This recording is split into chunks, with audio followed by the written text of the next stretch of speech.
Istilah Israel kuno digunakan oleh para sarjana untuk merujuk pada suku, kerajaan, dan dinasti yang dibentuk oleh orang-orang Yahudi kuno di Levan, yang sekarang wilayahnya mencakup Israel modern, Palestina, Lebanon, Yordania, dan Suriah.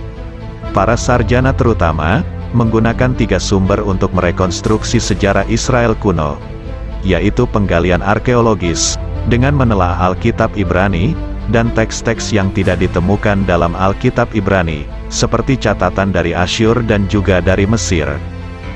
Penyebutan paling awal kata Israel berasal dari sebuah prasasti yang diukir di atas batu yang ditemukan di Tebes atau sekarang Luxor, yang didirikan oleh Fir'aun Mesir kuno, yakni Merneptah, yang memerintah dari sekitar tahun 1213 sebelum Masehi hingga 1203 sebelum Masehi. Sejarah kerajaan ini baru bisa dapat dijelaskan secara terperinci ketika dipimpin oleh Raja Saul. Sekitar tahun 1030 sampai tahun 1020 sebelum Masehi, Saul menjadi raja pertama Israel, seorang pemimpin yang gagah dengan perawakan fisik yang luar biasa tinggi. Ia memperoleh kemenangan militer penting melawan musuh tradisional Israel, yaitu orang-orang Amalek. Ia menyatukan suku-suku di bawah satu otoritas, yaitu suku Israel. Namun setelah kematian Saul dalam pertempuran dengan orang Filistin, kemudian Daud diangkat sebagai raja oleh suku Yehuda di Hebron, di mana ia tinggal selama 7 tahun di sana. Sedangkan suku di utara, yaitu Efraim dan Benyamin, menjadikan putra Saul yang bernama Isi-Boset sebagai raja mereka di kota Mahanaim, mungkin sekarang di wilayah dekat sungai Yabok. Selama waktu ini, Daud merebut kota Yebus yang strategis di Yerusalem dan menjadikan ibu kotanya. Perang saudara antara pasukan Daud dan suku-suku utara yang mendukung Ish-Boset berkecamuk, dan berakhir ketika komandan militer utara, Abner, beralih pihak, yang dengan segera menyerang serta membunuh Ish-Boset. Setelah itu, Daud mengkonsolidasikan pemerintahan monarki di Yerusalem. Dia memulai kampanye militer yang sukses melawan musuh-musuh Israel, menciptakan perbatasan yang lebih aman. Namun, ia menghadapi beberapa pemberontakan, di mana unsur-unsur suku utara bergabung. Selanjutnya, dijelaskan dalam beberapa sumber sejarah, khususnya yang berasal dari Alkitab, yang menggambarkan Raja Israel berikutnya, yaitu Raja Salomo. Dia digambarkan sebagai pemimpin besar yang bijaksana. Dia memperluas kerajaan Israel menjadi kerajaan besar dan membangun banyak kuil di Yerusalem.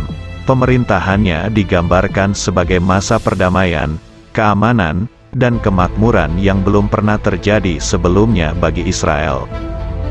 Setelah masa kejayaan kerajaan Israel pada masa Salomo, kerajaan Israel ini mulai melemah ketika dipimpin oleh putra Raja Salomon yang bernama Rehabim. Kebijakan kerja keras yang dikeluarkan putra Raja Salomon ini memberi alasan kuat bagi suku-suku utara untuk bersatu di bawah kepemimpinan Yerobeam. Yerobeam merupakan salah satu menteri pada masa Raja Salomon, yang pada waktu itu menyatukan suku-suku utara untuk menentang Rehabim dan kemudian membentuk kerajaannya sendiri. Kerajaan Israel yang baru terbentuk ini tidak dapat melawan secara langsung kerajaan yang berada di selatan, yaitu kerajaan Yehuda, karena kurangnya pasukan dan juga karena perselisihan yang terjadi di kalangan internal kerajaan, hingga membuat pemerintahan suku Yerobeam dan Efraim menjadi tidak populer. Yerobeam kemudian digantikan oleh putranya, yang bernama Nadab. Namun tak lama memimpin, dia dibunuh oleh pemberontak Basa, dari suku Isakhar. Sementara di wilayah bagian utara kerajaan Israel ini, mendapat serangan dari bangsa Aram yang berasal dari Damaskus. Akhirnya Basa memindahkan ibu kota dari Shechem ke Tirza, dan membuat perjanjian damai dengan suku Aram.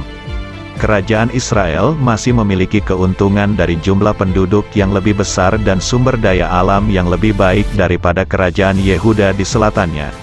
Karena kerajaan Yehuda merupakan daerah yang terkurung daratan, serta memungkinkan untuk memperkuat posisi Israel.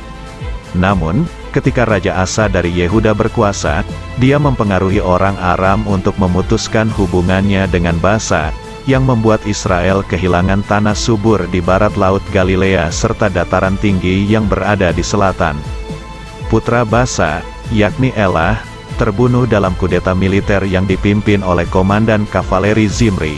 Namun, pemerintahan Zimri berumur pendek, dan dari dua pemimpin yang bersaing untuk menggantikannya adalah Jenderal Militer Omri yang dengan segera muncul sebagai pemenang, dan berkuasa atas kerajaan Israel.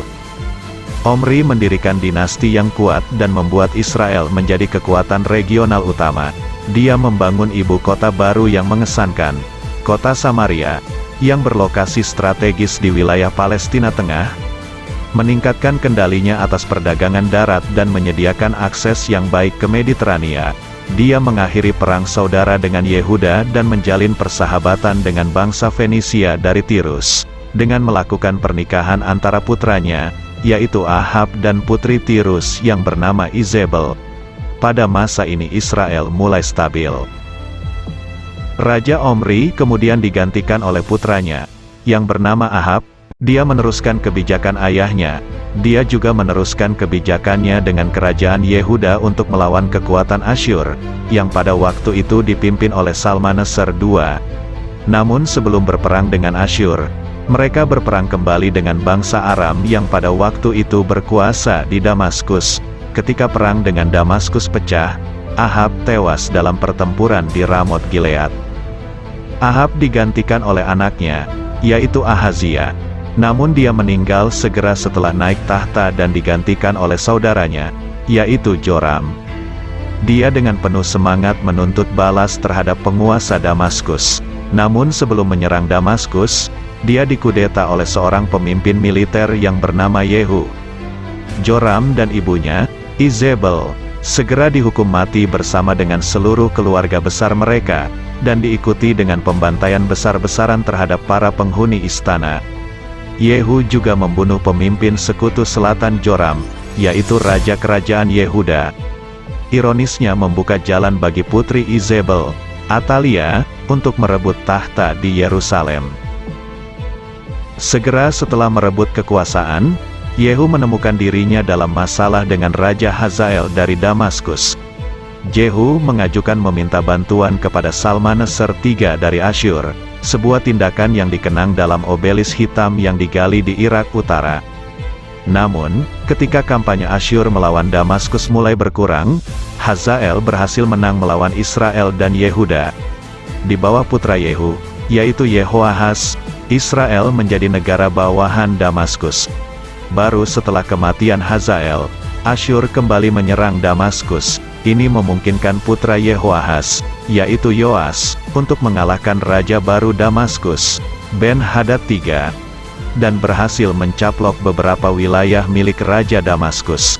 Selain itu, dia juga menyerang Yehuda, di mana dia menjarah seluruh kota Yerusalem.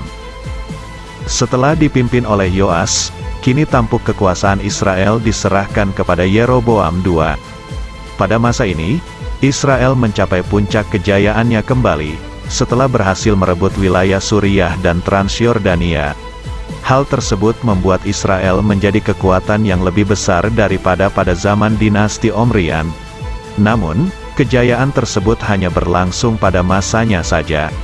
Israel mulai turun kembali pada masa putra Yeroboam II, yakni Zaharia, yang membuatnya dibunuh oleh Syalum, yang menambah keadaan kerajaan Israel semakin terpuruk.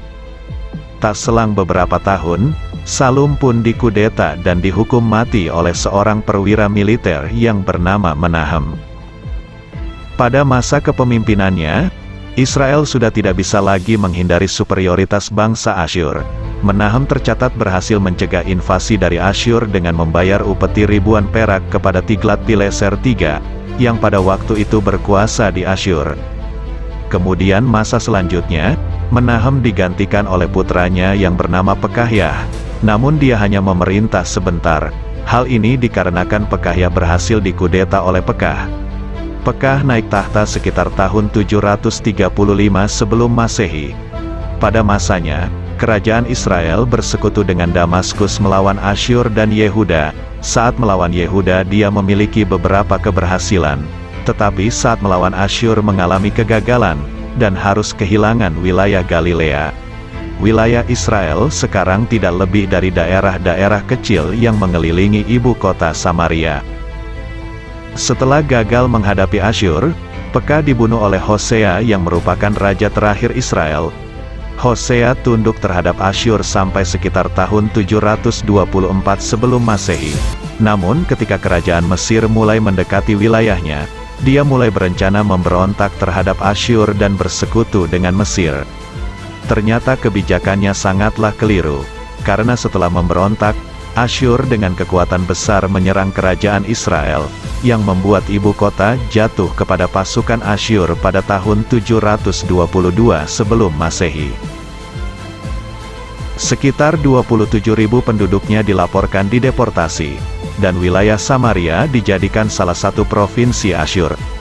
Orang-orang yang dideportasi tersebar di seluruh wilayah Asyur atau Assyria. Hari ini, mereka dikenal sebagai 10 suku Israel yang hilang.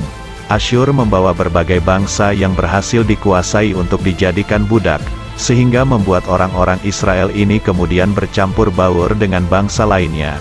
Terkadang banyak pula dari mereka yang menikah dengan orang-orang dari bangsa lain, dan membentuk suatu kelompok bangsa sendiri yang dikenal sebagai orang Samaria. Dengan dikuasainya kerajaan Israel oleh bangsa Asyur, maka berakhirlah kerajaan Israel.